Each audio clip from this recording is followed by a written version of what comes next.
እጅግ አስገራሚና አስደንጋጭ ዜና ነው። የወርቅ ጽላቱ ተዘርፏል። ይህንም ተከትሎ በብፁዕ አቡነ ሩፋኤል ላይ ጠበቅ ያለ ምርመራ እንዲደረግባቸው የወለጋ ሀገረ ስብከት ለጠቅላይ ቤተ ክህነት ደብዳቤውን አስገብቷል። ዘርዘር ያለውን ዜና ምን ላድርጋችሁ ታዲያ? እውነት መርካቶ ይባርካችሁ። አንዳንዶቹን ሲጋራ የሚያጨሱትን ጳጳስ መርካቶ ይባርካችሁ። ሲጋራ የሚያጨሱትን ያው አባ ገብረኪዳን የተናገሩት። ለማንኛውም መርካቶ ይባርካችሁ። ጳጳስ ሲጋራ ያጨሳል። ስለዚህ ሁላችሁም ማወቅ ያለባችሁ ደግሞ ሁሉም ላይሆን ይችላል። እንግዲህ ተልኮልኝ ነው አባዬ፣ ሌላ ነገር አይደለም። ጳጳሳትና ካህናት ያጨሳሉ። ባጨሱበት እጃቸውም ህዝብን ይባርካሉ፣ ህዝቡም ይባረካል ብለዋል አባታችን አባ ገብረኪዳን። ይህ ሆነው ታዲያ በሀገር ውስጥ ነው ከሀገር ውጭ? አጣርተው ታይሰሙ ብዙዎች እየተሰናከሉ ይገኛሉ። እሱንም አጥርተን እንሰማለን። አባታችን አባ ገብረኪዳን ስለመተት ይህንን ተናግረዋል። እንደ ወንድ የሆነ ጀግና በዓለም አለ የተባለ ጠንቋይ ይድገምብኝ። እኔ በጌታችን በመድኃኒታችን በኢየሱስ ክርስቶስ ስም ፍጹም አምናለሁ። በክርስቶስ ስም ግን ቀልድ የለም። ስሙን በስመ አብ። ኢትዮጵያ በመጽሐፍ ቅዱስ የመጀመሪያዋ አማኝ ሀገር ሆና በእግዚአብሔር ተጠቅሳለች። ለሌሎችም አርያ በመሆን ትታወቃለች። ታዲያ በዚህ ዘመን ለዚህ ምስቅልቅልነት ያበቃት ምንድነው? ምክንያቱን እኚህ የ92 ዓመት አረጋዊ ተናግረውታል። ምንኩስና መንኖ መጥፋት ሲሆን በአሁኑ ሰዓት ግን መንኖ መሾም ሆኗል ብለዋል። ሀገራችን በምንኩስና ላይ ጠፋችሁ። ምንኩስና መንኖ መጥፋት ነበር። መንኩሶ ሹመት ገባ። በዚህ ሞታች። እንግዲህ አዲሱ ሰለምቴ ወደ የትኛው ቤተ እምነት እንደገባ እንኳ ሳያቅ ኖሯል። በአሁኑ ሰዓት ውሃብያ መሆኑ ሲነገረው ቡራ ከረዩ እያለ ይገኛል። ውሃብይ እንደሆንኩ ዛሬ አወቅኩ። እኔ እስላም ነኝ እያልኩ ቆይቼ ዛሬ ውሃብይ ነህ አሉኝ በሆነ ቪዲዮ። እስቲ ለማንኛውም እነዚህን ሁለት ቪዲዮዎች ተከታተሉና ሐሳብ አስተያየት ስጡ። እነዚህንና ያስተምሩናል፣ ይገስጡናል ያልኳቸውን ቪዲዮዎች እየቀርብ ያለው። ሰላም በዓለም ዙሪያ የምትገኙ ውድ ኦርቶዶክሳውያን፣ ይህ ቪዲዮ ደርሷችሁ እየተከታተላችሁ ከሆነ ለተወዳጅ ኦርቶዶክሳዊ እህት ወንድሞቻችንን እንዲደርስ ቪዲዮውን ላይክ እንዲሁም ሰብስክራይብ እና ሼር እያደረጋችሁ አዳርሱት። ቀጥታ ወደ ቪዲዮቹ እንሄዳለን። የወርቅ ጽላቱ እንደተዘረፈ ነው። የሲኖዶሱ ስብስብም እስካሁን ማስመለስም መፍትሄ መስጠትም አልቻለም። የወርቅ ጽላቱ ቅርስ ባለቤት የሆኑት ምዕመናንም እየጮሁ ነው። የቤተ ክርስቲያን ራሶች ይጠብቋታል፣ ይንከባከቧታል፣ ከለላ ይሆናታል ስንል እየዘረፏት እየወጠቦጧት ነው። ለዚህ ነው የሲኖዶሱ ስብስብ ተመሳሳይ ባህሪ ያለው ወንጀለኛ ስብስብ ነው የምላችሁ። ሁሌም ለዚህ ነው አንዱን እንኳን ብትከሱት አንዱ ከለላ ይሆንለታል።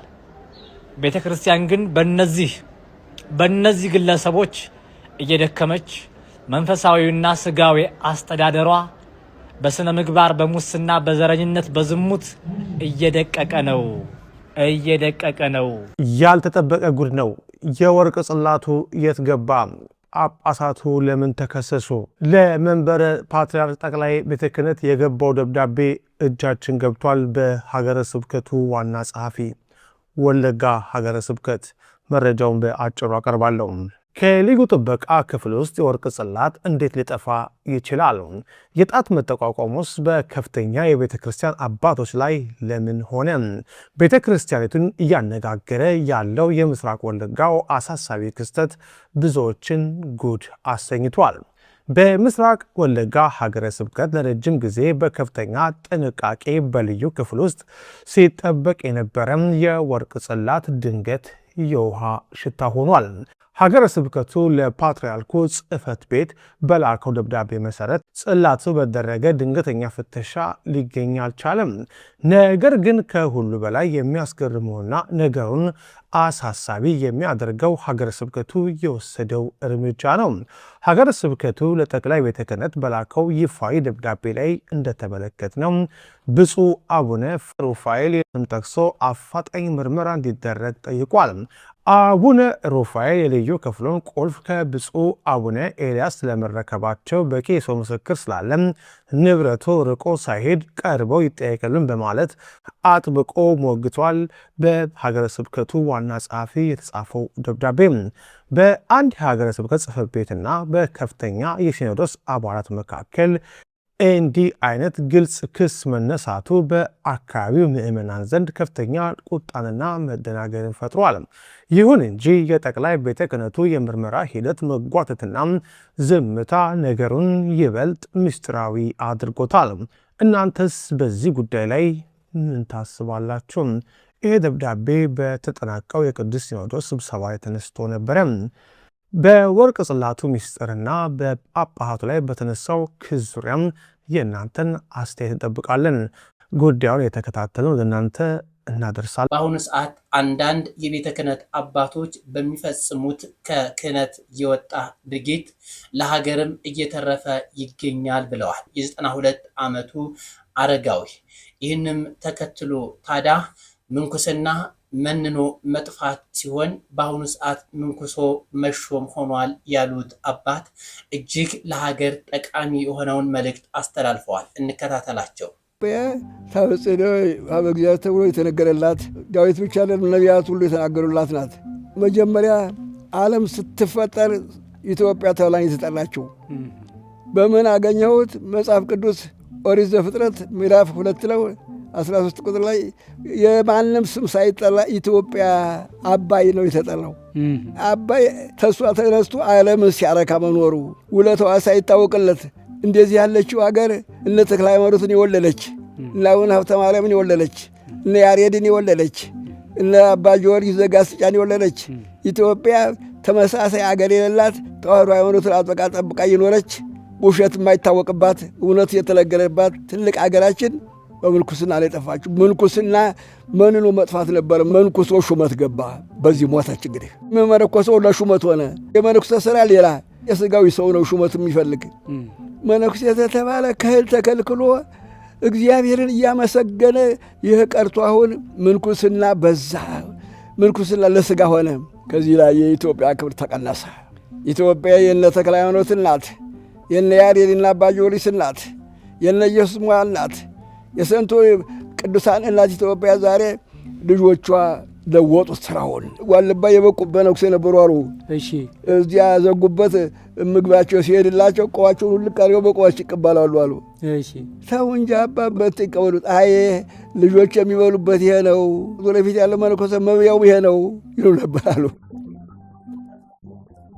ገንዘቡ በእነሱ ነው ያለው፣ ሹመቱ የእነሱ ነው። ተነሱ አጎንብሰን ይኸው ምንኩስና ለነፍስ ነበር፣ ለሥጋ ተሆነ ወዲህ የኢትዮጵያ በረከት ጎሏል። የኢትዮጵያ ነገር እንግዲህ እግዚአብሔር ይመልሰው እንጂ በሰው አይመለስም። መጽሐፈ ነገሥት መጽሐፈ ሳሙኤል 1 ምዕራፍ 2 ከቁጥር 18 ነው ተጃ ጀምሮ እስከ 10 እስከ 4 ምዕራፍ ይናገረዋል። በካህናቶች የመጣውን እነማን ናቸው? እና ካህናቶች አፍኒ፣ ፊናስ የኤሊ ልጆች። ኤሊ 40 ዓመት አገልግሎ ሲያረጅ ልጆቹ ተተኩ። ጉቦ በሉ። ካህኑን መስዋዕት ቢሰዋውን ሰው እስከ ኤሊ ድረስ የነበረው መስዋዕት ሲሰዋ ሲያመጣ ካህኑ ይባርክለታል። መስዋዕቱ ሰውቶ ያበቃ ጊዜ ለካህኑ የሚሰጥ ሽንጥ ምን የሚባል የተመረጠ ስጋ ያ ነው የሚሄድለት። የአፍኒ የፊናስ መላእክተኞች ግን ገና ሳይታረድ ይደርሳሉ። ረድቶ ለወልዩታል ሲያርድ ለመወዳው መርጠው ስጋውን ይዞት ይሄዳሉ። ዋቤው ሰሚያ ቃለ ውሆሙ ወሰሚያ ቃለ እግዚአብሔር ይላል። በዚህ አልቀረም ታቦተ ጽዮን ተማረከች። በዚህ አልቀረም ኤሊ ሞተ። በዚያው በእነሱ ደንግጦ ካህኑና ፊናስ ራሳቸው ሞቱ። እስራኤል ስንት እልፍ ሰው አለቀ። በማን? በካህኖቹ ኃጢአት። በካህን የመጣው አገርን ያጠፋል። ቤተ ክርስቲያን በደንብ ብትገለገል ዲያቆኑም፣ ቄሱም፣ መነኮሴውም፣ ጳጳሱም ሁሉም በተሰጠው እንደ ሕጉ ቢሰራ እግዚአብሔር አይለቀንም። ሁሉም ያልሰራ መሆኑ ማስረጃው አገሪቱ ያልነበረ መከራ ወደቀባት። ይህም የማን ኃጢአት ነው? የካህናት ነው። አንዱ ካህን እኔ ነኝ፣ እኔ ንጹሕ ነኝ አይደለም፣ አብሬ አልሰራውም፣ አልጠበቅንም የእግዚአብሔር ሕግ። ስለዚህ እግዚአብሔር ያመጣው ነው ይሄና የሞተ ሰው እንኳን አገር መግዛት መብል ተከልክሎ የሞተ ሰው እህል ይበላል እንዴ? ሞተ በቃ። አገረ ገዡ ሞት፣ ሬሳው ገዥ ሆኖ እግዚአብሔርማ የምሕረት ባለቤቱ ይዞናል። እንደ ሳራችንማ ቢሆን የለንም ነበር እኮ። አንደኛ ሳይማር መመንኮስ ምን አመጣው? ደግሞ የተመነኮሰ ምንኩስና በትምህርት አይታገል። የተመነኮሰ ብቃት ነው። ብቃቱ አገር ማዳን ምሕረት ማምጣት ነበረ። ይህ ቀረ። በቤተ ክህነት ያለነው ሰው እውነት ባንሰራ ነው። እውነተኞች ብንሆን ምሕረት ነበር የሚመጣው። እውነቱን ለመናገር ከሆነ በእኛ ስህተት የመጣ ነው። እኛ ብንመለስ እውነተኞች ካህናዎች ብንሆን ተላይ እስከታች እውነት በሰጠነው ሥራ ብንጠበቅ የእግዚአብሔር ቃል እንደማይዛባ አውቃለሁኝ። እግዚአብሔር አድለው አያውቅም። እግዚአብሔር ሐሰት አይፈልግም። እግዚአብሔር ውሸት አይወድም። እውነት ብቻ ነው የሚፈልገው። በክርስቶስ ያመነ ሰው መነኮስኩ ብሎ ሹመት አይገባም። ለሹመቱ ለምንኩስና አይፈልግም። ምንኩስና የሚፈለጉ ለነፍሱ ነው። ጳጳሳቶች በጸሎታቸው ይጠብቃሉ አገርን። ስራቸው የሆነዋ ታዘው ነዋ የእግዚአብሔር ባላደራዎች። ዛሬ ቆቡም ማዕረጉም እንደተያዙ ዳኝነት ቁጭ ነው። በሰዓቱ እንደኛው አብረን በልተን መነሳት ነው። ይሄ እንግዲህ እውነት በጠፋበት ጊዜ ምሕረት ቤት ይገኛል። እኔ በዚህም ጠላጣውሎም የለኝ። እግዚአብሔር እንግዲህ ኢትዮጵያን ይቀርብበትን ቀን እሱ ያውቃል እንጂ አያያዙን እንደማየው ተሆነ ጥሩ አይታይም። አይ እግዚአብሔርን ማታለል እኮ አይ ረገኝ እንዲህ ያለም ነገር አለ። አባታችንን እናመሰግናለን። ቡራኬው አይሌን። ወንድማችን እሸቱ መለሰንም እናመሰግናለን። ክብረት ይስጥልን። እውነት ነው፣ በዘመኑ የሚደረገውን ድርጊት ቁልጭ አድርገው ነው የተናገሩት። የአፍኒንና የፊናስ ጊዜም በእኛ በኢትዮጵያ ላይ የተከሰተ ይመስላል። እጅግ መከራው በዝቷል፣ ስቃዩም በዝቷል። በአንዳንድ አገልጋዮችና በአንዳንድ በስተት መንገድ በሄዱ አገልጋዮች ምክንያት ሀገራችን እዚህ ደርሳለች። አገልግሎታቸውንና ደሞዛቸውን ብቻ እንጂ የሚጠባበቁት ሌላው እንደፈለገ ቢሆን ምንም አይጨንቃቸውም። ሰሞኑን እንኳ ከደብር ወደ ደብር ለመዘዋወር ብለው ቡቦ ከፍለው እንዴት እንደተጭበረበሩ ፖሊስ እንዴት እንዳወጣው አይተናል። ይህ ድርጊት እንግዲህ ለሚያስተምሩት ለምዕመንም እጅግ ከባድ ድርጊት ነው። አንድ አባት ቡቦ አትክፈሉ፣ ሙስና አትብሉ ብሎ እያስተማረ እሱ ደግሞ ደረጃ ለማደግ ደሞዝ እንዲጨመርለት ሙስናና ቡቦ የሚከፍል ከሆነ እጅግ አስነዋሪ ድርጊት ነው። ይህንን በአንድ ሆኖ የቤተ ክህነቱ አባቶቻችን ሊቃወሙት ይገባል ባይነኝ። ሁላችሁም ሀሳብ አስተያየታችሁን ማስቀመጥ ትችላላችሁ። ጳጳሳትና ካህናት ሲጋራ ያጨሳሉ፣ በሚያጨሱበት እጃቸውም ሕዝብን ይባርካሉ።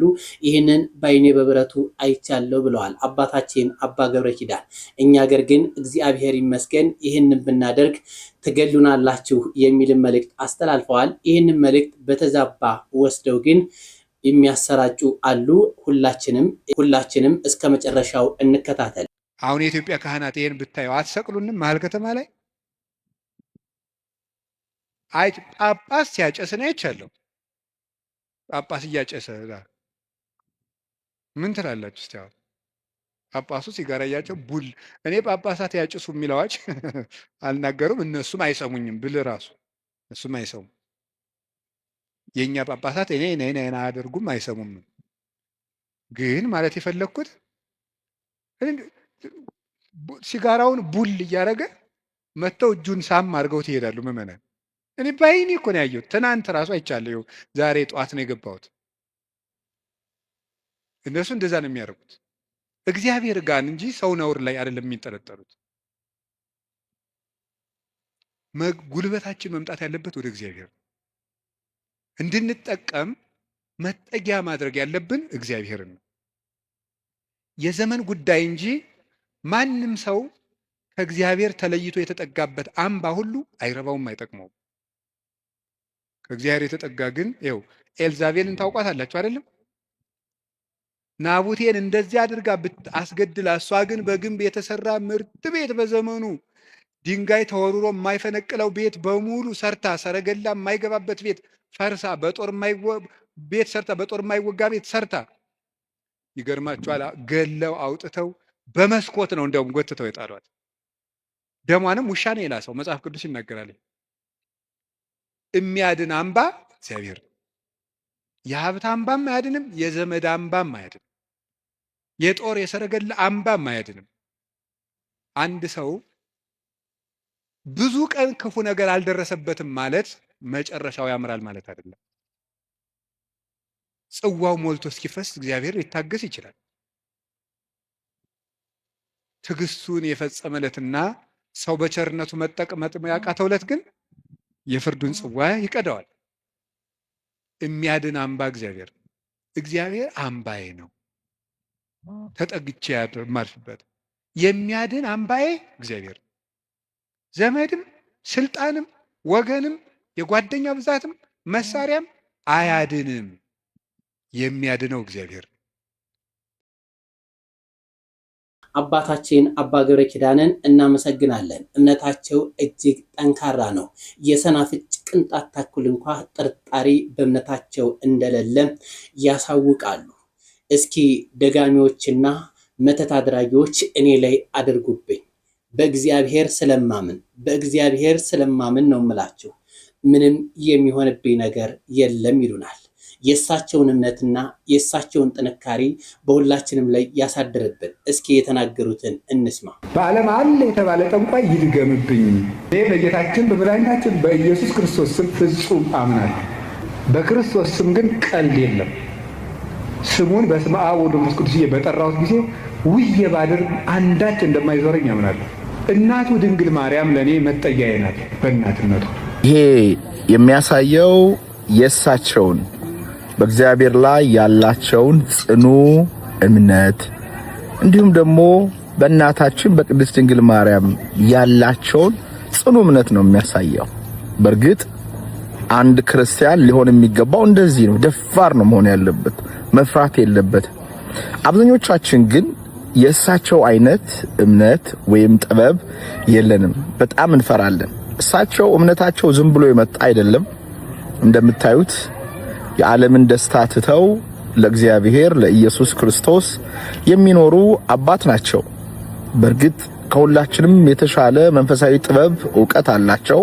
አገልግሎታቸውም በዚህ ውስጥ ነው። ስለዚህ ይሄ አገልግሎት ድፍረት ወኔ ሰጥቷቸዋል። እኛ ግን ልባችንን ከእግዚአብሔር ከፍለን ውሏችንን ከአምላካችን አርቀን ከእናታችን ከቅድስት ድንግል ማርያም በብዙ ርቀት ላይ ያለን ሰዎች እንደሳቸው ያለ እምነትና ድፍረት የለንም። ስለዚህ መከላከያውን አላያዝንም ማለት ነው።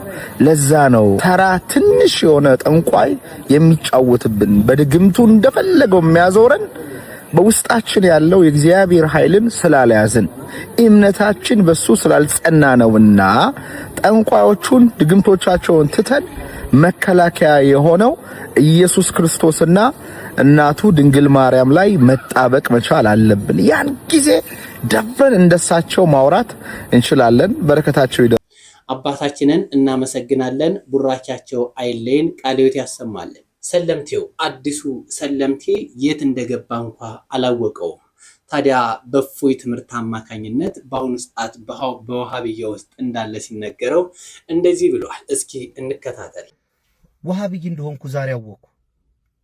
እኔ እስላም ነኝ እያልኩ ቆይቼ ዛሬ ወሃብይ ነህ አሉኝ በሆነ ቪዲዮ። እስቲ ለማንኛውም እነዚህን ሁለት ቪዲዮዎች ተከታተሉና ሐሳብ አስተያየት ስጡ። ወንድየው የተናገረው ትንሽ የሚገባ ነገር አይደለም፣ አላጋጭ ነገር ነው። ስርዓት ማልበኛ ይመስላል ሰውየው፣ በራሴ ግምገማ ነው። የልጅቱ ግን አይሄት አትመቸኝም ማለት በሰውነቷ በሴትነቷ አይደለም። ሐሳቦቿን የምትገልጽበት መንገድ ቶታሊ አሮጋንት ነች።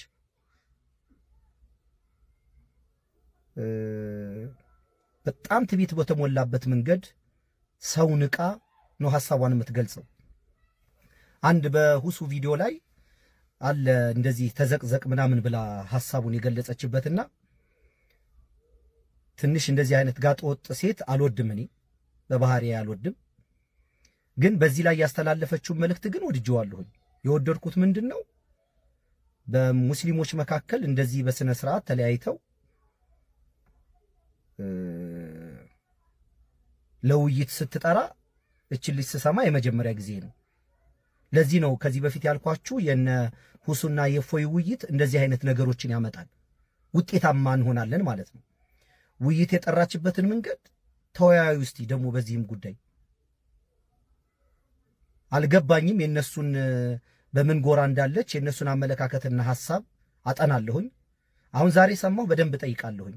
ዝም ብሎ ለማለት የሚባል ነበር እንጂ የሚመስለኝ በዚህ ልክ ልዩነት ኑሮ እኛ ጋር ተወያዩ፣ ለእናንተም ይሄ ውስጥ አዝበቂ ነው፣ ሌላ ሰው አያስፈልግም፣ አምላካችንና ፈጣሪያችንን አሰደባችኋል በሙስሊም ስም ምናምን ብላ እኛ ተሰደበናል ማለት ነው። እኔ ወሃብይ መሆኔ ዛሬ ነው ያወቅኩት። ስለዚህ እዚህ ላይ ሐሳብ ስጡበት እስቲ። መጅልሱ ያውቃቸዋል። በእስልምና ምን አይነት ስፍራ ነው የሚሰጣቸው? ይችል ልጅ እኔ እስከዛሬ እንዳሳይ አይነት ነበር የምትመስለኝ፣ ግን አይደለችም። ስለዚህ ቪዲዮዎቹን እዩና ለዚህ ቪዲዮ ሐሳብ አስተያየት እፈልጋለሁ። እርግጠኛ ነኝ እንደው በጓዳ ብታወራ ለምን ለጠፍክ ምናምን እንደማትሉኝ በጣም ተስፋ አደርጋለሁ። እንደዛ ብሎ አስተያየት የሰጠኝን ሰው ይሄው በአላህ ስም ነው የምምለው፣ ወላሂ ብሎክ አደርገዋለሁ። በቃ ለአንዴና ለመጨረሻ ጊዜ እንዲህ አይነት ድንቁርና እኔ ማስተናገድ አልችልም ከዚህ በኋላ። አደባባይ ለተቀመጠ ነገር ፒክ አድርጌ ሐሳብ አስተያየት ስጡበት ማለት እንደ ነውር አድርጋችሁ የምትቆጥሩ ከሆነ እናንተ አእምሯችሁም ዝግ ነው፣ በሐሳብ ውይይት አታምኑም። ብሎክ አደረጋችሁና ለዘላለም አስወግዳችኋለሁ ከኔ። እኔ በብሎክ አላምንም፣ ግን እንደዚህ አይነት ድንቁርና ግን ፈጽሞ ማስተናገድ ከዚህ በኋላ አልችልም። እንደዚህ አይነት አስተያየት የሚሰጥ ሰው ብሎክ አደርጋለሁ። 4 ነጥብ። ቪዲዮዎችን ተመልከቷቸው። የዋሃብይ መጨረሻ እኮ ጥንቆላ ነው ይላል። ህልምና ጥንቆላ ፍጹም አይገናኙም። ጥንቆላ ከሆነ ነብዩ ህልም ፈተዋል። ቁጭ ብለው ህልም ይፈቱ ነበር። አቡበከር ሲዲቅ አንዳንዴ ሰዎች ህልም አይተው መተው ይሄን በኋላ ታነሳዋለህ ብዬ አስባለሁ። ህልምን አደባባይ ላይ ማውጣት የሚል የብዙ ሰው ኮሜንት ነው። ይቻላል ወይ አይቻልም የሚለው ማለት ነው። የአላህ መልእክተኛ ቁጭ ብለው ከሱብሂ በኋላ ማን ነው ህልም ያየ ሰው ብለው ይጠይቁ ነበር። እኔ ይልና ያውላ ሱሐባ ባለበት ህልሙን ይናገራል። አንዳንዴ እንደውም አቡበከር እንደው ያ ረሱላህ እቺንማ ለኔ ተውልኝ ይላቸው ነበር። ከሳቸው ከወሰደው ዒልም ማለት ነው። በቃ እቺንማ አንተ ፈታች ይሉት ነበር። አንዳንዴ ዝም ብለህ የምትሰጣቸው ይኖራል። እኔም እሰጥሃለሁ ብለህ አንተ አብሽር። አቡበከር አንዳንዴ ይቀበልና እቺማ እንዲህ ናት እያለ ይፈታላቸው ነበር። እሳቸው ብዙ ህልም ይፈቱ ነበር አደባባይ ላይ። ጥያቄም ጠይቀው ማን ነው ህልም ያየው ዛሬ? እንደዚህ አይነት ዑለሞች ዛሬ ቢኖሩልን ደስ አይልም? አፍሪካ ቲቪ ላይ የፈትዋ ፕሮግራም የህልም ፕሮግራም ቢኖር ደስ አይልም? ታላቅ የውይይት ጥሪ ለወሃቢዮች። ትላንትና እፎይ ቤት ገብታችሁ በአላህ ላይ ስታላግጡ ለአላህ እግር እጅ እየሰጣችሁ እስልምናችንን ስታሰድቡ የነበራችሁ ወሃቢዮች ዛሬ ደግሞ እኛ ሙስሊሞች ኑ ከኛ ጋራ እንወያይ ሲል ወንድማችን ኡስታዝ ሰዒድ እኔ በቃለሁኝ ለእናንተ መሻይኽ መጥራትም አያስፈልግም እያለ ጥሪ አድርጎላችኋል። እናንተ እምነት አለን የምትሉ ከሆነ ኑና በአደባባይ ውይይት እናድርግ። ከዚህ በፊትም ጥሪ ተደርጎላችሁ ነበረ፣ አልመጣችሁም። የእናንተ እምነት ምን እንደሚመስል በራሳችሁ አንደበት እፎይ ቤት መስከራችኋል። ስለዚህ እኛም ደግሞ እኛ ሙስሊሞች ማለት እነማን እንደሆነ ማሳወቅ ግዴታችን ስለሆነ አላህን በዚህ መልኩ አሰድባችሁ ፍጡራንን እያመለካችሁ አትኖሩም በማለት ደግሞ ውይይት ተጋብዛችኋል፣ ተጠርታችኋል። አክብሮ ጥሪውን አክብሮ መምጣት ደግሞ ትልቅነት ነው። ጠሪ አክባሪ ነው። ጠርተናችኋል። በወንድማችን ኡስታዝ ሰዒድ ቤት ሁሱም ይሁን ሌላ ኡስታዝ ካላችሁ ሌላ ሼክ ካላችሁ ይዛችሁ መቅረብ ትችላላችሁ። ወንድማችን ሰዒድ ግን እኔ ራሴ በቂ ነኝ ማንም አያስፈልግም በማለት ይሄው ራሱን አዘጋጅቷል። ስለዚህ መልካም እድል። እንግዲህ ይሄ ወገናችን እንደሰማችሁት ነው። የተሰማውን ስሜት በዚህ መልኩ አስቀምጧል። የአብዛኛው ሰው ስሜት ነው ይሄ ስሜት ማለት። እኔ ላንተ ልልህ የምፈልገው ነገር ቢኖር አሁንም ይሄ ፕሮግራም ይሄ ጥሪ የተሳካና ጥሪያችንን ተቀብለው እንዲመጡ የበኩልህን አስተዋጽኦ አድርግ ስል በትህትና ጠይቃለሁ። ግዴታም ጭምር ነው። ምክንያቱም ይህ ጥሪ ይህ ውይይት ለአንተ ነፍስ ብቻ ሳይሆን የብዙሃኑን ነፍስ ያድናልና ማለት ነው። ይህ ጥሪ ከተካሄደና ከመጡ ብዙዎች እመነኝ ወደ ትክክለኛው መንገድ እንደሚጓዙ በዛ ደግሞ ተጠቃሚ ትሆናለህ። ስለዚህ እነሱ ይህንን ጥሪ አክብረው ከመጡ እውነትም ማን ወሃቢያ ማን ትክክለኛ ሙስሊም እንደሆነ የሚለይበት ነው። አስተዋጽኦ አድርጉ፣ በዚህ ቪዲዮ ላይ አስተዋጽኦ አድርጉ፣ በዚህ ጥሪ ላይ እንዲመጡ እንዲሳተፉ። ይህ ጥሪ ይህ ውይይት መካሄዱ ለኔ ላንተ ወይም ደግሞ ለ10 እና ለ100 ሰዎች አይደለም ለቢሊዮኖች መማሪያ ይሆናልና እርግጠኛ ነኝ ይሄ ቪዲዮ ከደረሰ የበኩልህን አስተዋጽኦ እንድታደርግ ጫና እንድታደርግና ጥሪውን አክብረው እንዲመጡ ብቻ ተባበረን። ከዛ በኋላ ያለውን ራስህ አይምሮህን ገምግመህ የምትወስን ይሆናል። እና ልላችሁ የምፈልገው ነገር ቢኖር አሁንም ቢሆን ጥሪያችንን አክብራችሁ እንድትመጡ ስለ ወሃቢያዎች በአክብሮት ተጠራችኋለሁ፣ በአክብሮትም ጠርተናችኋል። በቅርቡ የሰለምከው ወንድማችን ተድላ ቸር እግዚአብሔር እውነታውን ይግለጽልህ፣ ወደ ትክክለኛዋና ወደ ቀጥተኛዋ ዓለም ወደሚድንባት ወደ ኦርቶዶክስ ተዋሕዶ ቤተክርስቲያን እንድትመለስ ቸር እግዚአብሔር ይርዳ። ውድ ኦርቶዶክሳውያን እስከዛ ድረስ አብራችሁ ስለቆያችሁ አመሰግናለሁ። በቀጣዩ ቪዲዮ እስከምንገናኝ ድረስ ሰላም ቆዩ።